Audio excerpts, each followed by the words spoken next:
007 First Light was almost immediately described as Hitman meets Uncharted, and while that comparison is accurate, I think it also misses the most interesting thing about the game. Because First Light is constantly moving between two very different ideas of what a James Bond game should be. In one moment it gives you a room full of people, a simple objective and enough information to create your own solution. In the next, it takes control back and pushes Bond through a tightly directed chase, firefight or a cinematic set piece.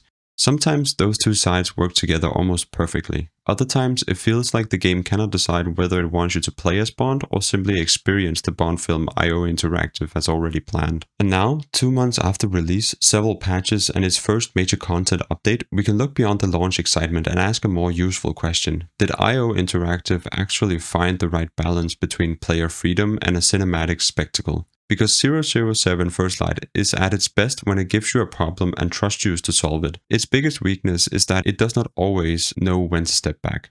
The other reason the structure works is that failure does not always mean reloading the game. Being discovered can mean the mission moves into a different type of encounter. Bond can go from quietly manipulating guards to throwing someone into a table within seconds. The transition is fast enough that being detected does not necessarily feel like the player has ruined the intended experience. The hand-to-hand combat is especially effective because it responds to the environment. Furniture, walls and loose objects become part of the fight. Bond can grab whatever is nearby, throw it into an enemy or use the room itself to create an opening. The combat is not extremely complex, but it has the right amount of physicality. Bond does not move like a trained superhero performing the same perfect combination in every room. The fight feels improvised and slightly uncontrolled, which suits a younger version of the character. The gunplay is more satisfying than expected. Weapons feel powerful and the game is comfortable, allowing fights to become large and destructive once Bond is authorized to use them. One particularly effective detail allows Bond to throw an empty weapon at an approaching enemy, briefly creating space rather than stopping to reload. These details allow the stealth and action systems to support each other. Stealth creates tension because open combat can become dangerous quickly. At the same time, combat is enjoyable enough that discovery does not automatically feel like punishment.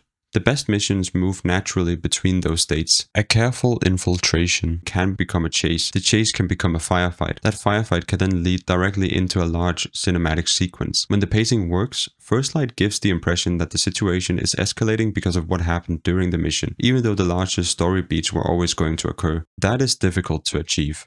The problem is that First Light does not always maintain that balance. Some sections remove most of the flexibility and become conventional third-person action sequences. There's nothing inherently wrong with that. James Bond needs spectacle, and a campaign made entirely from slow infiltration missions would only represent one part of the character. But the linear sections are not always as mechanically interesting as the open ones. Traversal can feel basic. Some encounters become shooting galleries where the game has already decided where Bond must stand and what must collapse around him. The boss fights are generally less inventive than the normal missions, and several larger sequences rely more on presentation than player decisions. Generally, the open missions highlights and relies more heavily on overly linear blockbuster moments, showcasing a more stiff traversal and in the end leads to overwhelming boss encounters. It's this attempt of trying to combine two different worlds of design and without fully utilizing the strengths between them. When First Light gives you a room full of people, several possible routes and a small number of tools, it feels confident. When it reduces everything to following the only available path while the environment falls apart, it begins competing directly with games that have spent years refining that style of action. And First Light is not always as smooth as Uncharted in those moments. The animation, presentation and scale remain impressive, but the player's role becomes less interesting. The game is often excellent at presenting a problem. It is less convincing when it has already designed the complete solution.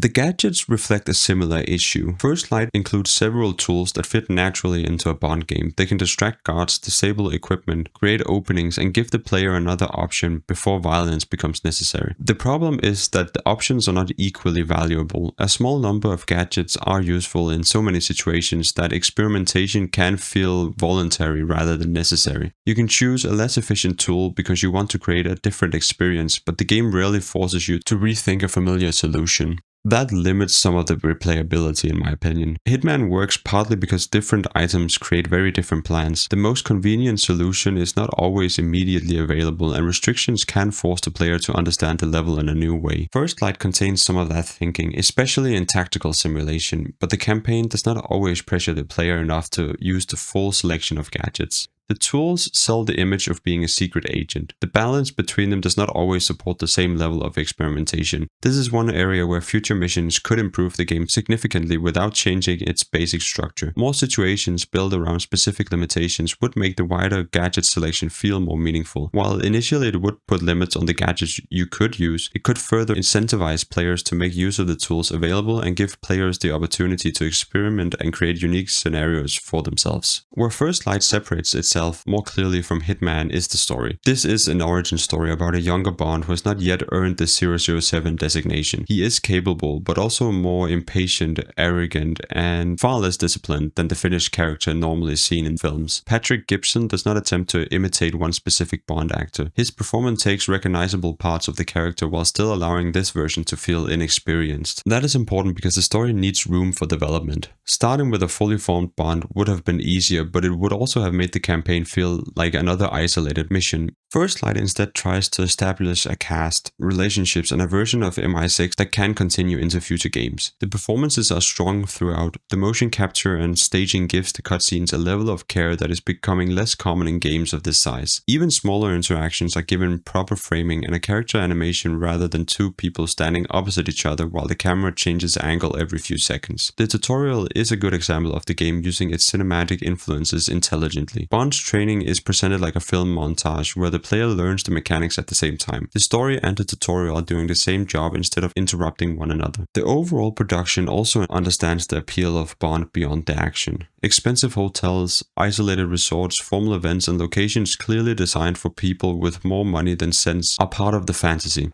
IO has always been good at creating these spaces, and First Light allows the player to spend time inside them rather than using them only as backgrounds for gunfights. The campaign occasionally feels like it's holding material back for a sequel. Certain ideas are introduced without being developed as fully as they could be. The origin story provides a clear arc, but it also means the game sometimes feels like the first part of something larger rather than a completely independent interpretation of Bond. That is not a major failure, but it does leave the campaign with a few missed opportunities. The version available today is already in better technical condition than the launch version. IO Interactive released several hotfixes during the weeks following release, targeting crashes, progression blockers, broken achievements, and other technical issues. The first major update arrived on July 24th. Version 1.1.0 includes fixes and improvements for more than 200 reported problems. It also added two new 3-tier tactical simulation missions, the Workshop and the Extraction Avenues. The update introduced 3 additional weapons and the Diamond in the Rough outfit as rewards earned through tac sim progression. The mission structure, gadget balancing, pacing, and transitions between open and linear gameplay remain fundamentally the same. What the update does is improve the package around those decisions. The game is more stable, some of its most frustrating technical issues have been addressed, and the tactical simulation now offers more reasons to return after completing the story. Tac sim may ultimately become one of the most important parts of First Light. The mode takes encounters and mechanics from the campaign and turns them into replayable challenges with new restrictions, objectives, and rewards. This is where IO can push the systemic side of the game further without being limited by the pacing requirements of the main story. A campaign mission needs to move the plot forward. A tac sim challenge can simply ask what happens when the player has limited ammunition, stronger enemies, or fewer reliable tools. That structure makes the player engage with the system they may have ignored during the campaign.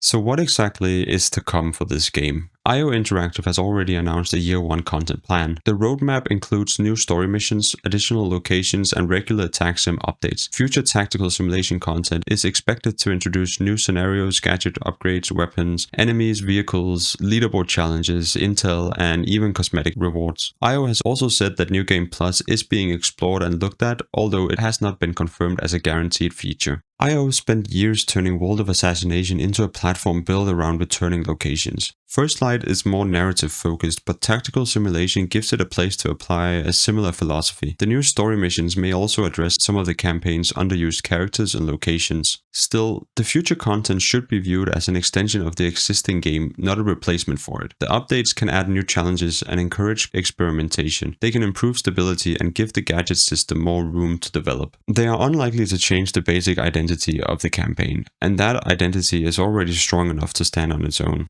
007 is not a new Hitman game with James Bond placed on top of it. It is also not simply an Uncharted game with stealth sections added between the explosions. It sits somewhere between them. That position gives the game its strongest moments. The open missions allows for improvisation and player choice, while the more controlled sequences provide the scale expected from a Bond story. The combination does not always fit together perfectly. The linear action can feel less refined than the stealth. Some gadgets are considerably more useful than others. A few characters and ideas leave the story before they have been explored properly, but those weaknesses do not remove what IO has achieved. First Light understands that playing James Bond should involve more than shooting people. It includes the conversations, locations, social manipulation, improvised fights, and moments where the player notices something that makes the entire situation easier. 2 months after release, the game is more stable and contains slightly more content. Its first major updates improve tactical simulation, and the Year 1 roadmap gives the game a credible future. But the reason to play First Light is still the campaign and the way it allows two very different types of action games to exist besides each other. Players expecting the complete freedom and tactical depth of Hitman may find it restrictive, but on the other hand, players expecting a purely cinematic action game may occasionally be surprised by how much attention and experimentation it demands. For everyone willing to accept that balance, it is one of the most convincing Bond games ever made and a strong beginning for what could become a much larger series. First Light is at its best when IO gives the player a problem and steps back. On the other hand, its biggest weakness is that it does not always know when to do that.